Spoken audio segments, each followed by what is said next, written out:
Pemirsa, gara-gara ada warga yang positif virus corona, 3 wilayah di Denpasar, yakni Kelurahan Panjer Denpasar Selatan, Kelurahan Ubung Denpasar Utara, dan Padang Sambian Kaja atau Denpasar Barat masuk zona merah. Berbagai langkah dilakukan warga supaya virus tidak menyebar di wilayah masing-masing.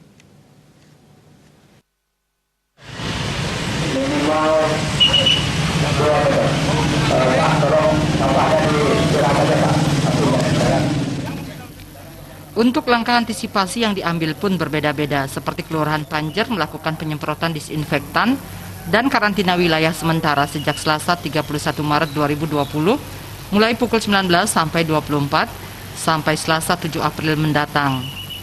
Sedangkan Kelurahan Ubung dan Desa Padang Sambian Kaja lebih mengintensifkan penyemprotan disinfektan ke rumah-rumah warga, membatasi keluar rumah, menerapkan pola hidup bersih dan sehat, serta jaga jarak fisik. Wartawan Denpos melaporkan.